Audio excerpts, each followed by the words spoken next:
Bu tip xəbərləri qaçırtmamaq üçün kanalımıza abunə olun. Salam, hörmətli izləyicilər. Bu videoda Azərbaycanda pensiya sistemi ilə bağlı mühüm yenilikdən danışacağıq. İyulun 1-dən etibarən qadınların pensiya yaşı növbəti dəfə artırılacaq və bununla da qadınlar üçün müəyyən edilmiş pensiya yaşı 65-ə çatacaq. Bu dəyişiklik nəticəsində ilk dəfə olaraq Azərbaycanda qadın və kişilər üçün pensiya yaşı tam şəkildə bərabərləşəcək. Məlumata görə dəyişiklik əmək pensiyaları haqqında qanuna uyğun olaraq həyata keçirilir. Qanuna əsasən azı 25 il sığorta stajına malik qadınların pensiya yaşı 2017-ci il iyulun 1-dən başlayaraq hər il 6 ay artırılırdı. Proses mərhələli şəkildə davam edib və artıq 2026-cı ilin iyul ayında yekun mərhələsinə çatır. Xatırladaq ki, 2024-cü ilin iyul ayında qadınların pensiya yaşı 64 yaş müəyyən edilmişdi. 2025-ci ilin iyul ayında isə bu göstərici 64 il 6 aya yüksəldilmişdi. İndi isə növbəti artımla qadınların pensiya yaşı 65 yaş olacaq.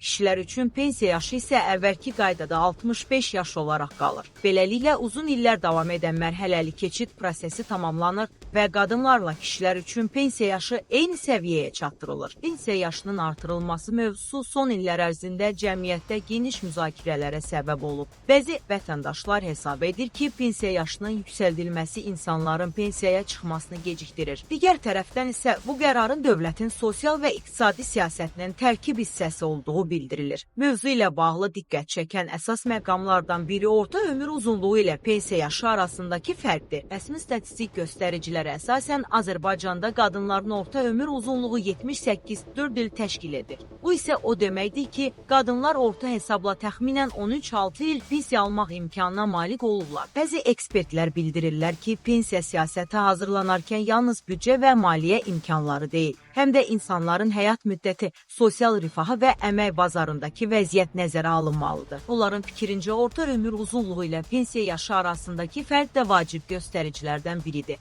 Digər tərəfdən hökumət pensiya yaşının artırılmasını bir neçə əsas səbəblə izah edir. Bunlardan biri əhalinin yaş strukturunda baş verən dəyişikliklərdir. Mütəxəssislər bildirirlər ki, son illərdə dünyada olduğu kimi Azərbaycanda da yaşlı əhalinin sayı artır. O isə sosial müdafiə sisteminə əlavə yük yaradır. Bundan başqa, orta ömür uzunluğunun yüksəlməsi və əmək bazarında baş verən dəyişikliklər də pensiya sistemində müəyyən islahatların aparılmasını zəruri edir. Rəsmi mövqeyə görə, bu addımlar pensiya sisteminin maliyyə dayanıqlığını qorumaq və gələcək illərdə də vətəndaşların pensiya təminatını davam etdirmək məqsədi daşıyır. Mövzu ilə bağlı iqtisadçı Xalid Kərimli bildirib ki, 2017-ci ildə qəbul edilmiş qərara əsasən qadın və kişilər üçün pensiya yaşının mərhələli şəkildə eyniləşdirilməsi nəzərdə tutulmuşdu. Hazırda həyata keçirilən dəyişiklik həmin proqramın son mərhələsidir və iyulun 1-dən etibarən tam qüvvəyə minəcək. Beləliklə, 2026-cı ilin iyul ayından etibarən Azərbaycanda həm qadınlar, həm də kişilər üçün pensiya yaşı 65 yaş olacaq. Bu dəyişiklik pensiya sistemində son illərin ən mühüm yeniliklərindən biri hesab edilir və minlərlə vətəndaşı əhatə edir. Siz bu dəyişiklik barədə nə düşünürsünüz? Fikirlərinizi şərh bölməsində yaza bilərsiniz. Videonu bəyəndinizsə kanalımıza abunə olmağı və bildirişləri aktiv etməyi unutmayın. Yeni xəbərlərlə yenidən görüşmək ümidi ilə sağ olun.